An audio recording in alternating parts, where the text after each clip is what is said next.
I personally don't really need a gaming headset. I've got a pair of studio cans and a standalone microphone, so it's actually quite obsolete. But there are a few benefits that gaming headsets offer that I thought could actually be quite useful, and definitely made them an option worth checking out.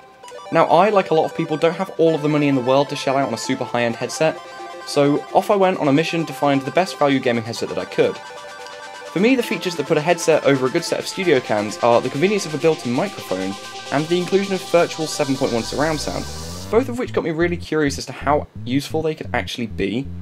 And so I settled on the super low priced, but very well regarded Plantronics Gamecom 780s, which can be acquired for around £30 at the time of recording. So, just to give you a brief rundown on the exterior of the headset, it's comprised mostly of plastic, it has a nice padded headband with some thick foam and a velvety type material similar to the velour that you find on much higher end headsets, and the ear cups are padded in the same way, and they're actually quite comfortable, although they're not as comfortable as the real velour pads like I have on my Beyerdynamic DT250s. These are a little bit scratchy, but still, for the price, they're absolutely exceptional. The clamping force is quite firm, enough to stay on your head securely, but not enough to get too fatiguing. The only complaint that I have about the comfort of these is, after wearing them for a few hours, the edges of my ears got really sore, to the point where I couldn't actually wear them anymore and had to switch back to my DT250s.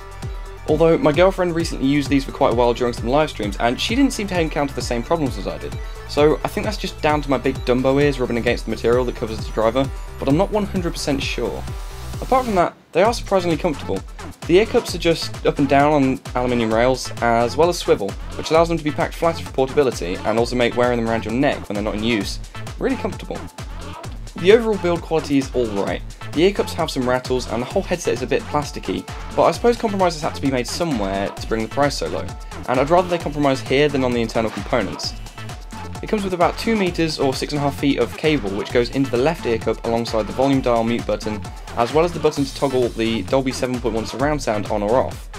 The cable terminates with a USB connector rather than dual 3.5mm jacks, which is a bit of a shame as I'd like to have the option to plug these into my phone to use them as headphones while travelling, but it does mean that the headset is completely self-powered through the USB connector and it doesn't need any batteries or charging to operate.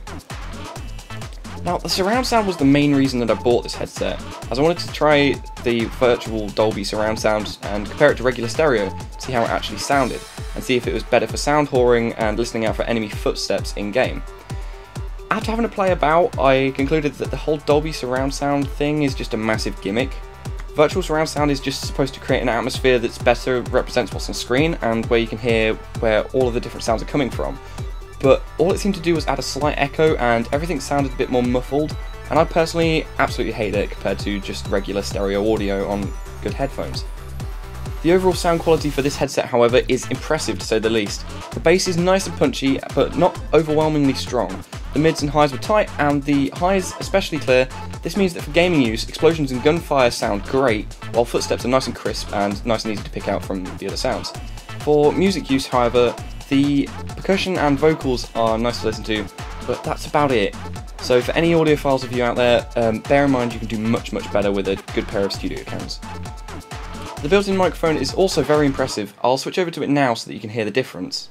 So this is the built-in microphone on the Gamecom Plantronics 780 7.1 surround sound headset. Let me just remind you that everything you've heard in this video up until this point has been recorded using a microphone that cost over 4 times the amount of this headset and requires 48V phantom power to operate. So with that in mind, as you can hear, it's actually quite a good microphone. It's more than adequate for things like chatting in game or Skype or TeamSpeak, and could even be usable in live streams like I've been using it for occasionally, and for YouTube videos. For such a cheap headset, you can't really get much better. If you are interested in the tech specs, it has 40mm drivers with a frequency response of 20Hz to 20kHz, a sensitivity of 123dB sound pressure level per milliwatt, an impedance of 32 ohms and a maximum power output of 10 milliwatts. The microphone frequency response is 100Hz to 10kHz with a sensitivity of -45dB per pascal plus or minus 5 decibels. So I think that's about all I have to say about this headset. Is it the best? Not by any means, but for £30 new, you'll have an extremely hard time trying to find anything that can do the job better.